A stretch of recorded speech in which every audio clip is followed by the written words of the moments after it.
Olá, turma, tudo bem? Bora lá para nossa leitura. Mais um dia, né? Com o Senhor, com a palavra. E hoje, domingo, o 7º dia dessa semana, 51, né? E a gente vai então ler a carta aos Efésios. É uma carta pequena também, então a gente consegue fazer uma leitura inteira dela, né? Porque realmente faz todo sentido ler uma carta inteira ao invés de ler uma carta aos poucos. As que são muito grandes, a gente acaba fracionando, né? Mas as que são menores, então a gente pode fazer uma leitura só para a gente já compreender um pouco melhor o conteúdo e o que o apóstolo Paulo quis declarar, então, né? Ensinar para essa igreja. Então, hoje a gente vai ler Efésios, é uma carta que foi escrita então pelo apóstolo Paulo, à igreja que estava lá em Éfeso. Mas como eu já falei para vocês, essas cartas, com o passar do tempo, elas começavam a percorrer outras regiões e por isso que essa carta também chega para nós hoje, né? Porque pessoas foram passando essas cartas para frente, copiando elas, né? E enviando para outras regiões também, tá? Mas a princípio ela foi escrita então para os irmãos que estavam lá em Éfeso, na cidade de Éfeso. Vamos lá, gente? Então, são 6 capítulos, né? São capítulos pequenos, então a gente vai ler até o final. Vamos lá? Efésios capítulo 1 diz assim: Paulo, apóstolo de Cristo Jesus, pela vontade de Deus, aos santos e fiéis em Cristo Jesus que estão em Éfeso, a vocês, graça e paz da parte de Deus, nosso Pai, e do nosso Senhor Jesus Cristo. Bendito seja o Deus e Pai de nosso Senhor Jesus Cristo, que nos abençoou com todas as bênçãos espirituais das regiões celestiais em Cristo, porque Deus nos escolheu nele antes da criação do mundo, para sermos santos e irrepreensíveis em sua presença. Em amor nos predestinou para sermos adotados como filhos, por meio de Jesus Cristo, conforme o bom propósito da sua vontade, para o louvor da sua gloriosa graça, a qual nos deu gratuitamente no amado. Nele temos a redenção por meio de seu sangue, o perdão dos pecados, de acordo com as riquezas da graça de Deus, a qual ele derramou sobre nós com toda sabedoria e entendimento, e nos revelou o mistério da sua vontade, de acordo com o seu bom propósito que ele estabeleceu em Cristo, isto é, de fazer convergir em Cristo todas as coisas, celestiais ou terrenas, na dispensação da plenitude dos tempos. Nele fomos também escolhidos, tendo sido predestinados, conforme o plano daquele que faz todas as coisas segundo o propósito da sua vontade, a fim de que nós, os que primeiro esperamos em Cristo, sejamos para o louvor da sua glória. Quando vocês ouviram e creram na palavra da verdade, o evangelho que os salvou, vocês foram selados em Cristo com o Espírito Santo da promessa, que é a garantia da nossa herança até a redenção daqueles que pertencem a Deus para o louvor da sua glória. Por essa razão, desde que ouvi falar da fé que vocês têm no Senhor Jesus e do amor que demonstram para com todos os santos, não deixo de dar graças por vocês, mencionando-os em minhas orações. Peço que o Deus de nosso Senhor Jesus Cristo, o glorioso Pai, dê a vocês espírito de sabedoria e de revelação no pleno conhecimento dele. Oro também para que os olhos do coração de vocês sejam iluminados, a fim de que vocês conheçam a esperança para a qual ele os chamou, as riquezas da gloriosa herança dele nos santos, e a incomparável grandeza do seu poder para conosco, os que cremos conforme a atuação da sua poderosa força. Esse poder ele exerceu em Cristo, ressuscitando dos mortos e fazendo-o assentar à sua direita nas regiões celestiais, muito acima de todo governo e autoridade, poder e domínio, e de todo nome que se possa mencionar, não apenas nesta era, mas também no que há de vir. Deus colocou todas as coisas debaixo de seus pés e o designou cabeça de todas as coisas para a igreja, que é o seu corpo, a plenitude daquele que enche todas as coisas, em toda e qualquer circunstância. Capítulo 1, Paulo então já começa, né, derramando uma enxurrada de declarações, de profecias a respeito de quem nós somos em Cristo, né? Nós somos abençoados com toda sorte de bênção nas regiões celestiais. Paulo então derrama uma enxurrada de palavras extremamente abençoadora sobre a igreja de Éfeso, não é? Dizendo o quão isso é poderoso, saber que Cristo morreu e ressuscitou por nós, e é por isso que nós temos essa graça sobre a nossa vida, porque Ele morreu em nosso lugar. Nós fomos chamados para ser santos desde o princípio, desde a criação do mundo. Isso é muito bom. Capítulo 2. Vocês estavam mortos em suas transgressões e pecados, nos quais costumavam viver quando seguiam a presente ordem deste mundo e o príncipe do poder do ar, o espírito que agora está atuando nos que vivem na desobediência. Anteriormente, todos nós também vivíamos entre eles, satisfazendo as vontades da nossa carne, seguindo seus desejos e pensamentos. Como os outros, éramos por natureza merecedores da ira. Todavia, Deus, que é rico em misericórdia, pelo grande amor com que nos amou, deu-nos vida com Cristo, quando ainda estávamos mortos em transgressões.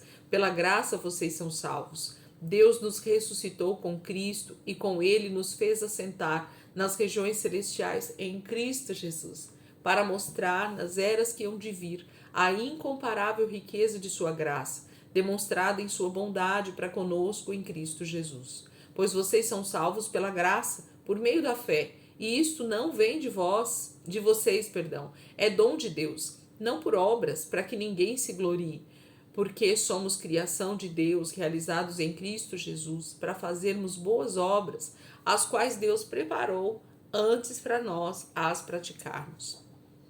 Portanto, lembre-se de que anteriormente vocês eram gentios por nascimento e chamados incircuncisão pelos que se chamam circuncisão, feita no corpo, por mãos humanas, e que naquela época vocês estavam sem Cristo, separados da comunidade de Israel, sendo estrangeiros quanto às alianças da promessa, sem esperança e sem Deus no mundo. Mas agora, em Cristo Jesus, vocês que antes estavam longe, foram aproximados mediante o sangue de Cristo. Pois Ele é a nossa paz, o qual de ambos fez um e destruiu a barreira, o muro de inimizade, anulando em seu corpo a lei dos mandamentos expressa em ordenança. O objetivo dele era criar em si mesmo, dos dois, um novo homem, fazendo a paz e reconciliar com Deus os dois em um corpo por meio da cruz, pelo qual ele destruiu a inimizade. Ele veio e anunciou paz, e vocês que estavam longe, a vocês que estavam longe, e paz aos que estavam perto, pois por meio dele, tanto nós como vocês temos acesso ao Pai por um só Espírito. Portanto, vocês já não são estrangeiros nem forasteiros, mas concidadãos dos santos e membros da família de Deus, edificados sobre o fundamento dos apóstolos e dos profetas, tendo Jesus Cristo como pedra angular, no qual todo o edifício é ajustado e cresce para tornar-se um santuário santo no Senhor. Nele vocês também estão sendo edificados juntos para se tornarem morada de Deus por seu Espírito. Capítulo 2, ele fala dessa reconciliação, né? Dessa oportunidade que os gentios, por causa justamente da desobediência dos judeus, né? Daqueles que eram chamados primeiro por essa promessa, por causa dessa desobediência deles, é que chegou até nós essa graça através de Cristo, né? Então, Deus já sabia de tudo isso, Deus já sabia da desobediência deles, Deus já sabia da obstinação, e Deus já sabia que nós seríamos chamados também para entrarmos nessa grande família, né? E isso é muito bom. Deus já tinha preparado tudo isso para nós, mesmo antes de nós existirmos, nascermos, né? Isso é muito bom. Capítulo 3. Por essa razão, oro, eu, Paulo, prisioneiro de Cristo Jesus, em favor de vocês, gentios. Certamente vocês ouviram falar da responsabilidade imposta a mim em favor de vocês pela graça de Deus. Isto é, o mistério que me foi dado a conhecer por revelação, como já lhes escrevi em poucas palavras. Ao lerem isso, vocês poderão entender a minha compreensão do mistério de Cristo. Esse mistério não foi dado a conhecer aos homens de outras gerações, mas agora foi revelado pelo Espírito aos santos apóstolos e profetas de Deus, significando que, mediante o Evangelho, os gentios são co-herdeiros com Israel, membros do mesmo corpo e co-participantes da promessa em Cristo Jesus. Deste evangelho tornei-me ministro pelo dom da graça de Deus, a mim concedida pela operação de seu poder. Embora eu seja o menor dos menores de todos os santos, foi-me concedida esta graça de anunciar aos gentios as insondáveis riquezas de Cristo e esclarecer a todos a administração desse mistério que durante as épocas passadas foi mantido oculto em Deus, que criou todas as coisas. A intenção dessa graça era que agora, mediante a igreja, a multiforme sabedoria de Deus se tornasse conhecida dos poderes e autoridades nas regiões celestiais, de acordo com o eterno plano que ele realizou em Cristo Jesus, nosso Senhor, por intermédio de quem temos livre acesso a Deus, em confiança pela fé nele. Portanto, peço a vocês que não desanimem por causa das minhas tribulações em seu favor, pois elas são uma glória para vocês. Por essa razão, ajoelho-me diante do Pai, do qual recebe o nome toda a família nos céus e na terra. Oro para que com as suas gloriosas riquezas ele os fortaleça no íntimo do seu ser com poder, por meio do seu Espírito, para que Cristo habite no coração de vocês, mediante a fé. E oro para que, estando arraigados e alicerçados em amor, vocês possam, juntamente com todos os santos, compreender a largura, o comprimento, a altura e a profundidade, e conhecer o amor de Cristo que excede todo conhecimento, para que vocês sejam cheios de toda a plenitude de Deus. Aquele que é capaz de fazer infinitamente mais do que tudo o que pedimos ou pensamos, de acordo com o seu poder, que atua em nós. A ele seja a glória na igreja e em Cristo Jesus, por todas as gerações, para todo sempre. Amém. Ele ama, né? Paulo ama saber que ele pode, através dessa graça que Deus vai derramando sobre a vida dele, chegar até os gentios, chegar até aqueles que Deus escolheu para que ele ministrasse essa palavra. Paulo se sentia honrado por ser esse que estava sofrendo prisões, todo tipo de privação da vida, sofrendo ali nas mãos, né, dos seus adversários, seus próprios irmãos, muitas vezes judeus, mas ele sabia que havia um chamado específico para ele, de revelar esse mistério que antes estava escondido em Deus, mas agora era revelado, que é Cristo, né? Por muito tempo as pessoas não sabiam em que momento Cristo viria, quem seria o Cristo, como ele então viveria, como morreria, como seria essa redenção. Então isso era um mistério que estava oculto em Deus, mas quando ele é revelado para nós, através de Jesus Cristo, morrendo naquela cruz, e a gente então tem acesso a essa tão grande graça, né? Paulo vai dizer, eu sou aquele que estou aqui pregando isso para vocês, que não são judeus, que não são aqueles que receberam a primeira promessa, mas que agora vocês podem ter acesso junto conosco e sermos então um só corpo para Deus. Capítulo 4. Como prisioneiro no Senhor, rogo-lhes que vivam de maneira digna de vocação que receberam. Sejam completamente humildes e dóceis e sejam pacientes, suportando uns aos outros com amor. Façam todo o esforço para conservar a unidade do Espírito pelo vínculo da paz. Há um só corpo e um só Espírito, assim como a esperança para o qual vocês foram chamados é uma só. Há um só Senhor, uma só fé, um só batismo, um só Deus e Pai de todos, que é sobre todos, por meio de todos e em todos. E a cada um de nós foi concedida a graça conforme a medida repartida por Cristo. Por isso é que foi dito, quando ele subiu em triunfo às alturas, levou cativos muitos prisioneiros e deu dons aos homens. Que significa ele subiu, senão que também havia descido às profundezas da terra? Aquele que desceu é o mesmo que subiu acima de todos os céus, a fim de encher todas as coisas. E ele designou alguns para apóstolos, outros para profetas, outros para evangelistas e outros para pastores e mestres, com o fim de preparar os santos para a obra do ministério, para que o corpo de Cristo seja edificado, até que todos alcancemos a unidade da fé e do conhecimento do Filho de Deus e cheguemos à maturidade, atingindo a medida da plenitude de Cristo. O propósito é que não sejamos mais como crianças levados de um lado para o outro pelas ondas, nem jogados para cá e para lá por todo o vento de doutrina e pela astúcia e esperteza de homens que induzem ao erro. Antes, seguindo a verdade em amor, cresçamos em tudo naquele que é a cabeça, Cristo. Dele todo o corpo, ajustado e unido pelo auxílio de todas as juntas, cresce e edifica-se a si mesmo em amor, na medida em que cada parte realiza a sua função. Assim, eu digo a vocês no Senhor e insisto, que não vivam mais como os gentios que vivem na inutilidade dos seus pensamentos. Eles estão obscurecidos no entendimento e separados da vida de Deus por causa da ignorância em que estão, devido ao endurecimento do seu coração.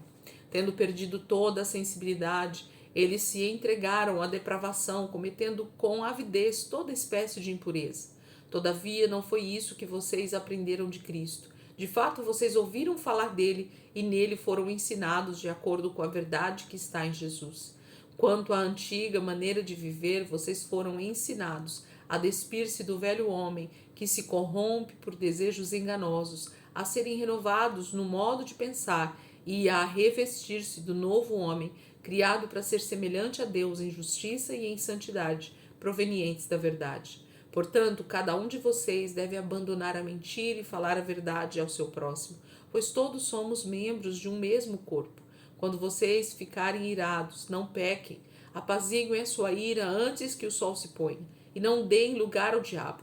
O que furtava não furte mais, antes trabalhe fazendo algo de útil com as mãos para que tenham que repartir com quem estiver em necessidade. Nenhuma palavra torpe saia da boca de vocês, mas apenas a que for útil para edificar os outros, conforme a necessidade, para que conceda graça aos que ouvem. Não entristeçam o Espírito Santo de Deus, com a qual vocês foram selados para o dia da redenção. Livre-se de toda amargura, indignação e ira, gritaria e calúnia, bem como de toda maldade. Sejam bondosos e compassivos uns para com os outros, perdoando-se mutuamente, assim como Deus os perdoou em Cristo.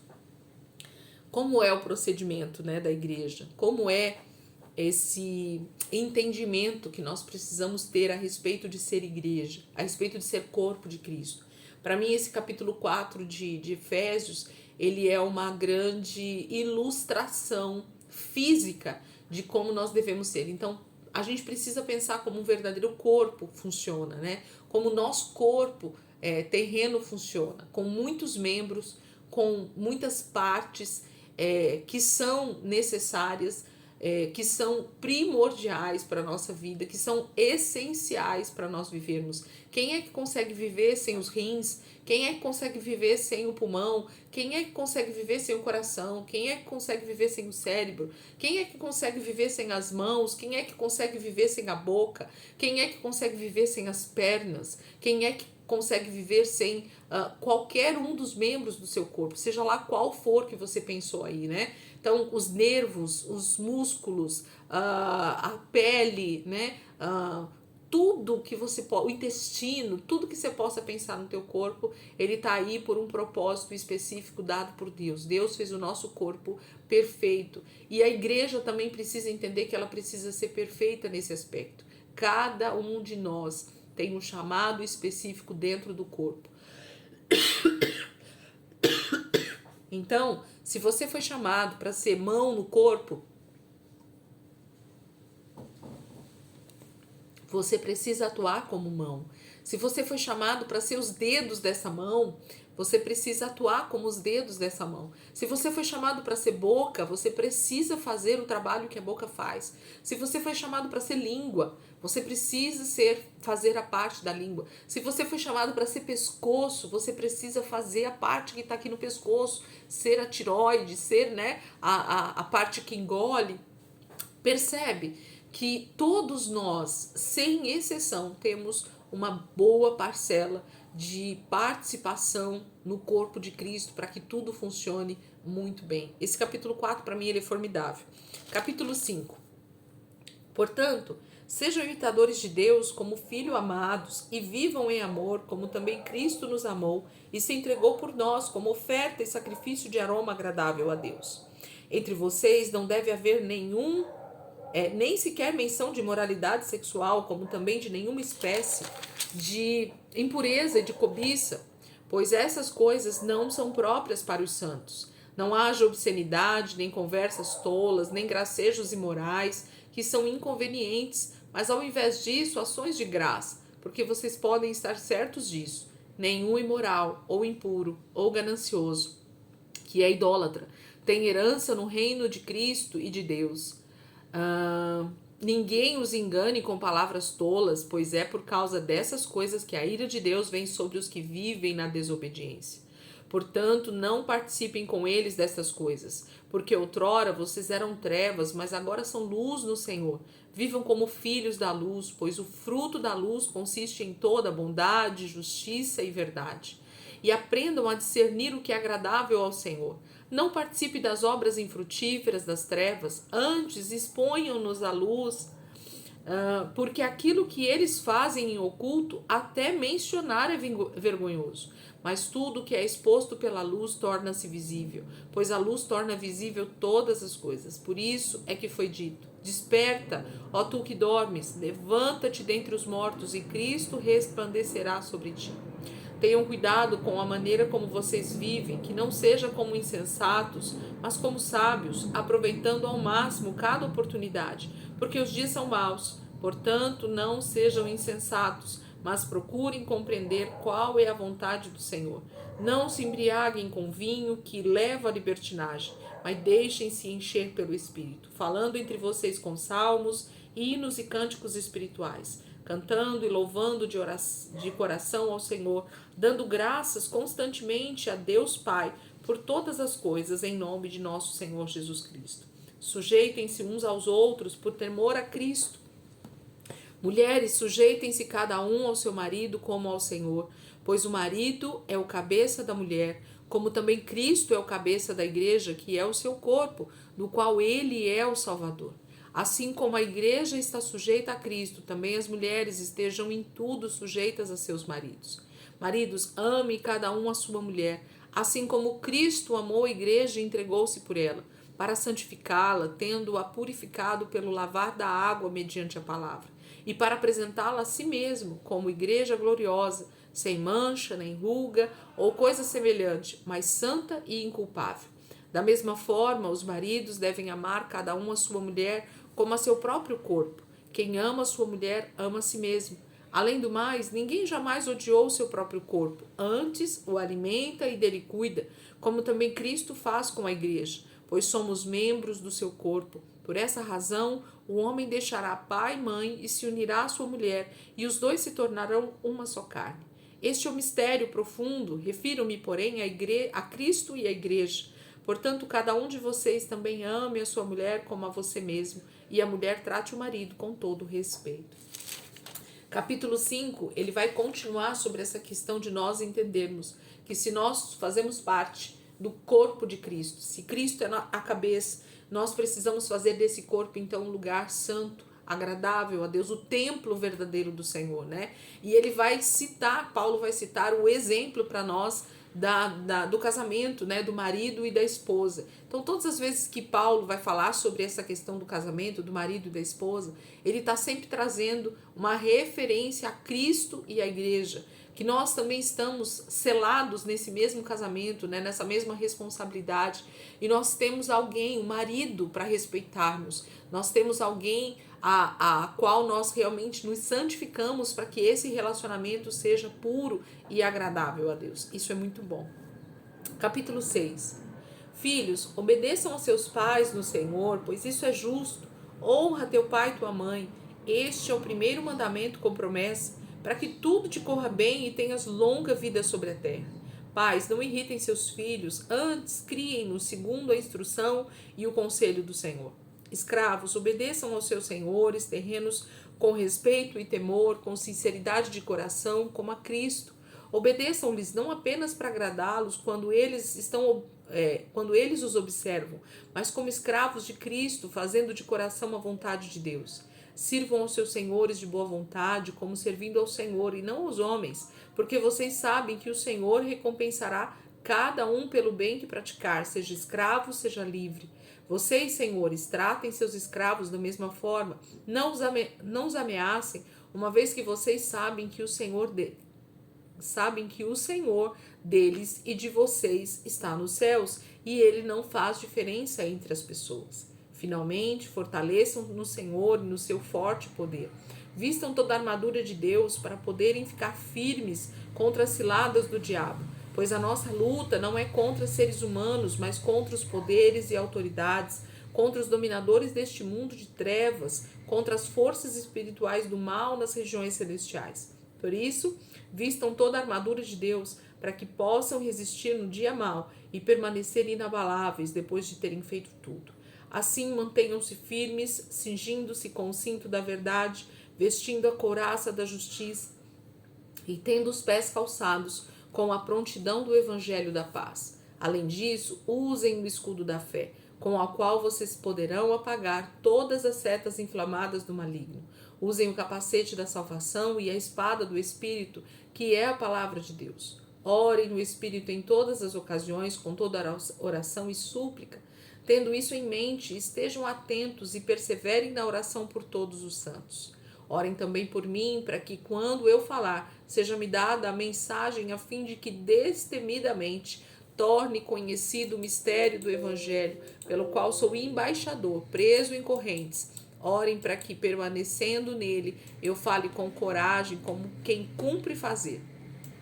Tíquico, o irmão amado e fiel servo do Senhor, informará tudo a vocês, para que também saibam qual é a minha situação e o que estou fazendo.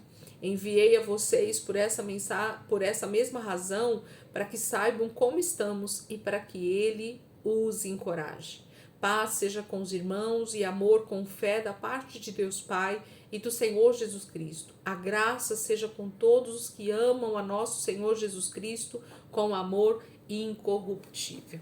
Capítulo 6, ele vai falar sobre essa ordenança que ele faz nas cartas, né? De obediência, de amor ao próximo, de pais com filhos, de filhos com os pais, de marido com a esposa, da esposa com o marido, dos senhores com os seus escravos, dos escravos com os seus senhores. Gente, quando nós entendemos que uma sociedade ela é composta por pessoas que sabem o seu devido lugar, que sabem o seu papel como sociedade, né, como agente civil, né, quando a gente sabe qual é o nosso papel na sociedade, tudo vai muito bem. A nossa família vai bem, os nossos amigos vão bem, as autoridades que trabalham por nós também vão bem. Então, quando cada membro da sociedade faz a sua parte, tudo caminha perfeitamente. E Paulo vai falar sobre a armadura, né? Talvez um trecho aí dessa carta extremamente importante que faz a gente compreender que é necessário que nós estejamos revestidos de Cristo, que nós estejamos revestidos de toda essa armadura, que não tem a ver simplesmente com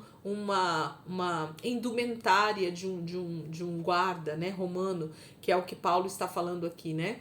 Ele vai falando das partes, o capacete, a couraça, mas isso tem a ver com um revestimento que é necessário para a minha vida e para a sua vida, para que nós possamos vencer cada dia em Cristo, né? Com Cristo, e não tentando lutar com o nosso braço carnal, com o nosso braço natural, porque nós não vamos conseguir vencer as astutas ciladas do diabo.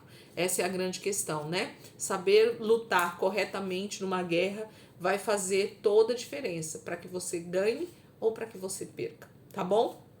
Gente, Deus abençoe, ótimo domingo aí para vocês.